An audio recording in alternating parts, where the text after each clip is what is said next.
Olá pessoal, tudo bom com vocês? Hoje eu trouxe uma mensagenzinha aqui para vocês que eu achei interessante, né?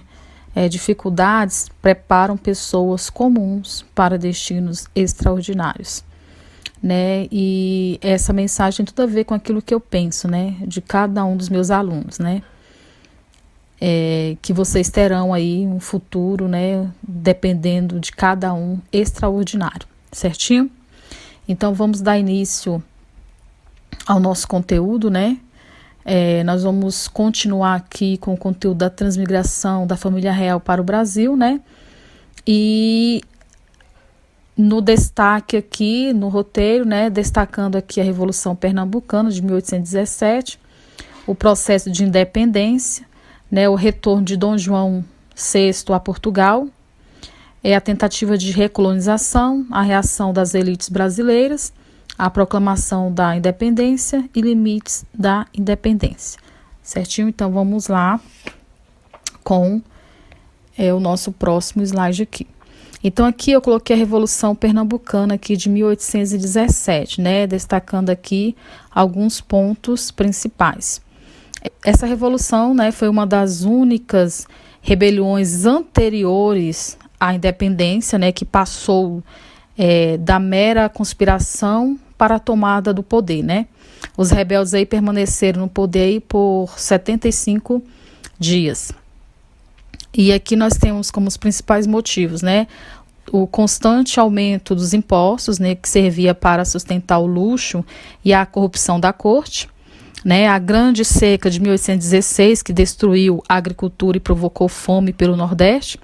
Os preços do açúcar e do algodão, né, principais aí produtos de Pernambuco, certinho? E devido à concorrência, né, das Antilhas, o açúcar, e dos Estados Unidos, o algodão, estava em queda no mercado internacional.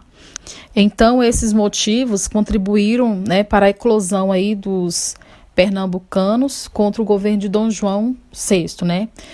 Com o objetivo de proclamar uma república, né, conforme os ideais de igualdade, liberdade, fraternidade que guiaram aí a Revolução Francesa, né? O governador de Pernambuco, Caetano Pinto de Miranda, Montenegro, ao tomar conhecimento da revolta, deu ordem, né, às suas tropas militares para prender os revoltosos, né? E os revoltosos conseguiram resistir à prisão, né, matando aí os chefes militares, e o governador fugiu do palácio, né, mas foi capturado pelos rebeldes. Em 1817, os rebeldes conquistaram aí o poder em Pernambuco, né? Os rebeldes constituíram um governo provisório, né, que decidiu aí pôr fim a alguns impostos e elaborar uma constituição dando aí liberdade religiosa e de imprensa, bem como a igualdade aí com todos, exceto os escravos, né? E Dom João VI, assim que soube da Revolução, tratou de combater com violência, né? E com tropas bem armadas e com navios também. Os rebeldes foram duramente atacados, né, e obrigados a se entregar. Os líderes foram condenados à morte, como Teodônio Jorge, né, o padre de Souza Tenório, e Antônio Henrique José de Barros Lima. Foram enforcados, né, as mãos cortadas e a cabeça decepadas. Porém, o governo não conseguiu matar a esperança por uma vida melhor daqueles que lutavam, né? E aí nós temos o próximo pontinho aqui, que é o processo de independência, né?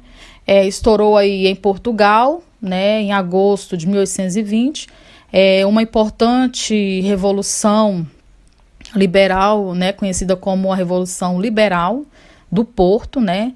Tinha aí o apoio de diversos setores da população, camponeses, funcionários públicos, militares, profissionais liberais e até adeptos, né, no Brasil.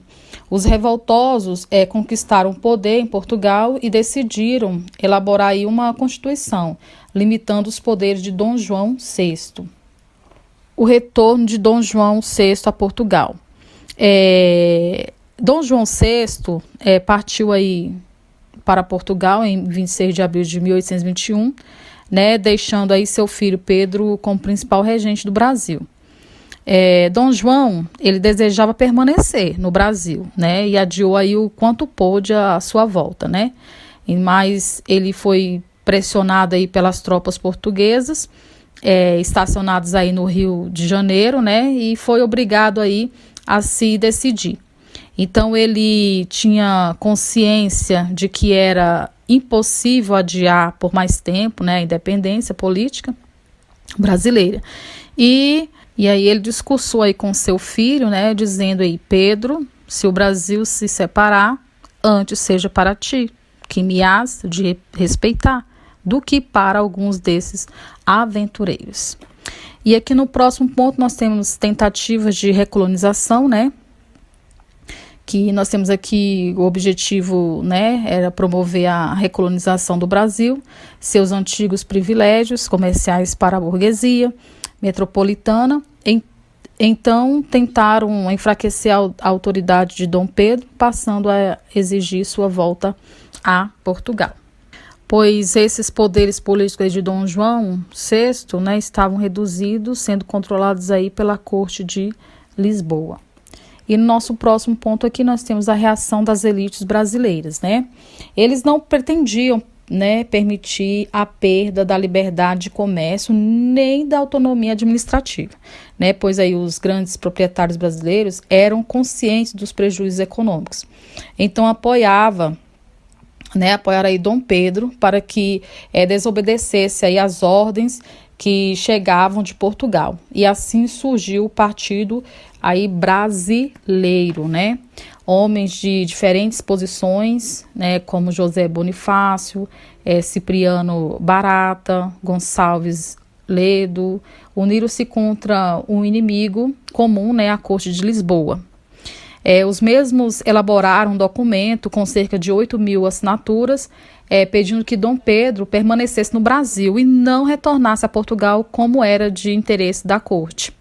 Né? Então, portanto, no dia 9 de janeiro de 1822, Dom Pedro recebeu o documento que pedia sua permanência e declarou, né, como é para o bem de todos e felicidade geral da nação, estou pronto, digo ao povo que fico, né? E aí ficou conhecido como o dia do fico, né? E esse dia ficou aí conhecido como o dia do fico. E meses depois, após sua permanência, decretou que as ordens vindas da corte só seriam cumpridas mediante sua autorização. Né? No próximo ponto aqui nós temos a proclamação da independência, né? Ocorre no dia 7 de setembro de 1822, né, na cidade de São Paulo, né? Então, esse momento de independência ocorre oficialmente, né, no dia 7 de setembro de 1822. E no Rio de Janeiro, né, ao retornar, o príncipe foi aclamado imperador, né, coroado aí com o título de Dom Pedro I em 1º de dezembro do mesmo ano. E esse momento não podia mais ser adiado, né, pois a corte continuava adotando aí medidas para submeter, né, a autoridade aí de Dom Pedro. No nosso próximo e último item aqui nós temos os limites da independência, né? O processo de independência ele tinha como finalidade básica, né, preservar a liberdade, né, de comércio e a autonomia administrativa do país, comandada aí pelas classes dominantes, não modificando aí em nada a vida da maioria da população, que permanecia na mesma vida, né, como por exemplo, injustiças socioeconômicas e escravidão do negro, né. Por fim, a maioria do povo não tinha o que comemorar, né, pois para as classes dominantes, a vida deles permaneciam da mesma forma, né. E nós ficamos por aqui hoje e para a próxima aula nós temos um conteúdo novo, certinho? Um beijo para todos, fiquem com Deus.